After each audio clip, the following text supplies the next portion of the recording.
ताजा अपडेट्स के लिए सब्सक्राइब करें हमारे YouTube चैनल को और साथ ही बेल आइकन को दबाएं।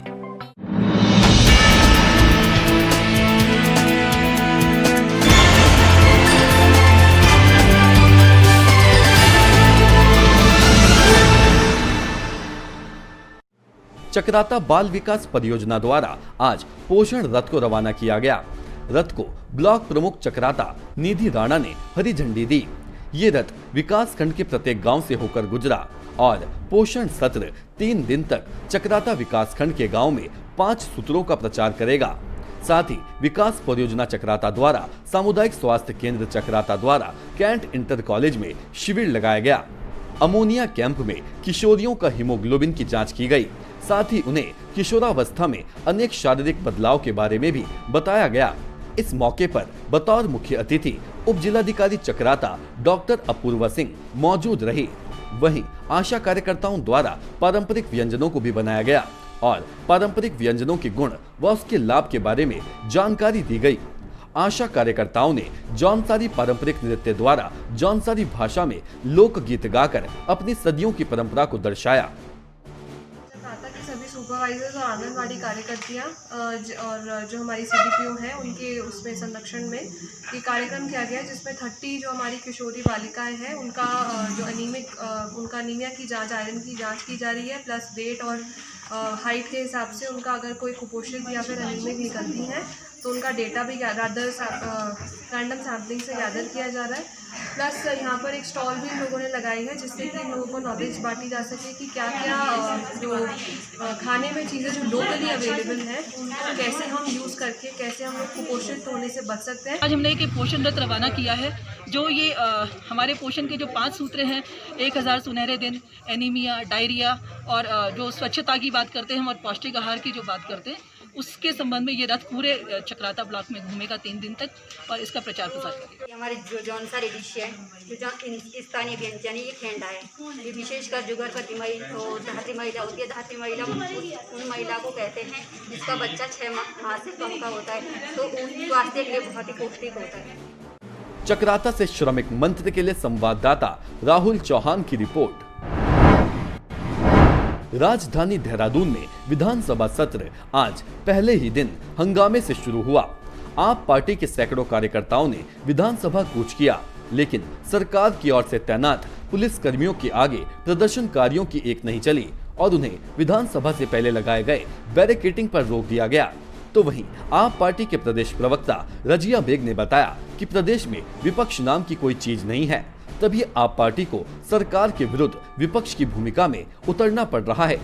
रजिया ने कहा कि जब तक केंद्र सरकार किसान बिल को वापस नहीं लेती, आप पार्टी विधानसभा से संसद तक मौजूदा सरकार के विरुद्ध सड़कों पर प्रदर्शन करती रहेगी। वहीं आप पार्टी के उत्तराखंड के प्रदेश अध्यक्ष SS कलेर ने विधानसभा के बाहर अपने आप कार्यकर्ताओं के साथ मिलकर गिरफ्तारी दी। गिरफ्तारी करते समय पुलिस व आप कार्यकर्ताओं के बीच हल्की धक्का मुक्की भी हुई। प्रदेश अध्यक्ष ने किसान बिल को लेकर भाजपा व कांग्रेस दोनों पर हमला बोला और बताया कि दोनों ही पार्टियां आपस में मिली जुली हुई हैं। वहीं कलेर ने यह भी कहा कि भाजपा सरकार की लाठी व डंडे और बीजेपी के जेल से भी आप पार्टी नहीं डरती।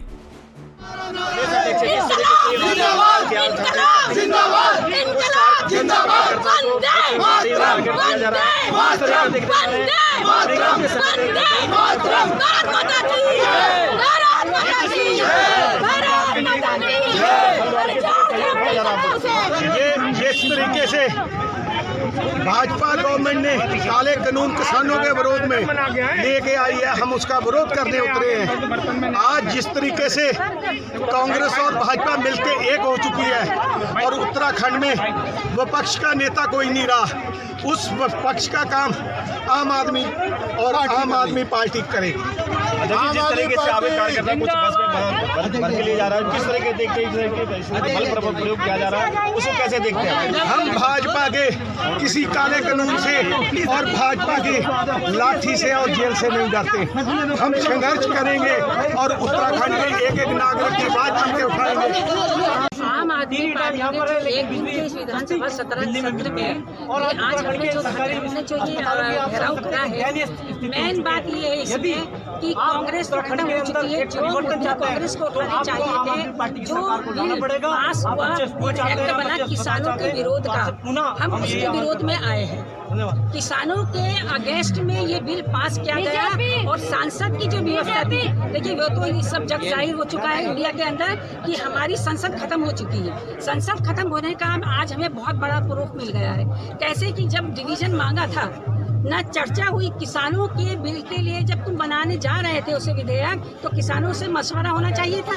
जिनके हक के लिए बिल बनाया जा रहा है उनसे आपको चर्चा करनी चाहिए थी, आपने किसानों से चर्चा नहीं की। अगर किसानों के हक के लिए बिल बना तो आज पूरे देश के अंदर किसान क्यों रो रहा है, पूरा देश के अंदर किसान की सड़कों पे आ गए। दूसरी बात मैं कहती हूँ, आप MSP की बात कर रहे हैं, तो आपने MSP में वो गारंटी इस विधेयक में क्यों नहीं दी? देहरादून से श्रमिक मंत्री के लिए स्टोरी हेड आलोक शर्मा की रिपोर्ट। सर्वजन स्वराज पार्टी के प्रदेश अध्यक्ष देवेश्वर भट्ट आज विधानसभा सत्र के पहले दिन अपने सैकड़ों कार्यकर्ताओं के साथ रैली निकालकर विधानसभा कूच करने पहुंचे। प्रदेश अध्यक्ष ने सत्ताधारी पार्टी पर हमला बोलते हुए कहा कि किसान हमारे अन्नदाता हैं और अन्नदाता के साथ केंद्र सरकार छलावा कर रही है, जिसे सर्वजन स्वराज पार्टी हरगिज बर्दाश्त नहीं करेगी। उन्होंने बताया कि आज तो सिर्फ विधानसभा का घेराव किया है, यदि केंद्र सरकार अपने किसान विरोधी बिल को वापस नहीं लेती है तो सर्वजन स्वराज पार्टी उत्तराखंड प्रदेश के सभी जनपदों में सड़कों पर उतरकर केंद्र सरकार के विरुद्ध प्रदर्शन करेगी। भट्ट ने कांग्रेस को भी आड़े हाथों लेते हुए कहा कि कांग्रेस अब सिर्फ नाम मात्र की पार्टी रह गई है और ये दोनों ही राष्ट्रीय पार्टियों का चोली दामन का साथ है। राष्ट्रीय अध्यक्ष यहाँ पे मौजूद हैं देवेश्वर जी। इस तरीके से आज बिल को लेकर इन्होंने घेराव बनाया है, विधानसभा घेराव का रणनीति बनाया। किस तरीके देखते हैं तैयारी को लेकर, जिस तरह के इनके साथ एक जुड़ता हुआ दिखाई दिया है, कहीं न कहीं लोगों को समर्थन, भरपूर समर्थन मिलता दिखाई दिया। क्या कहना है देवेश्वर भट्ट जी का कि भट्ट जी जिस तरीके से आज बनाया, किस तरीके से कैसे देखते हैं इसको? हम ऐसे देख रहे हैं कि हमारा जो आज आप देख रहे हैं सभी लोग हमारे साथ में बहुत उत्साह के साथ चल रहे हैं। जो हमारे देश के किसानों के साथ में जो सही नहीं हो रहा है, जो उनके लिए जो बिल पास उन्होंने किया है वो गलत किया है, और हम अपने देश के किसानों के हित में आज ये रैली निकाल करके आगे बढ़ रहे हैं। देहरादून से श्रमिक मंत्री के लिए स्टोरी हेड आलोक शर्मा की report. DD College Dehradun. Admission open for academic session 2020-2021. Course available BSc in Computer Science, Agriculture, PCM or CBJET, MSc Physics, MSc Chemistry, MSc Mathematics, BBA, BCom Honors, MCom, BA, MA English, MA History, PG Diploma and MA in English, B.Ed. DD college में अब college courses के साथ ही defence, medical, engineering और government sector exam की preparation भी होती है। चले DD कॉलेज की ओर, पाए एक सुनहरा भविष्य।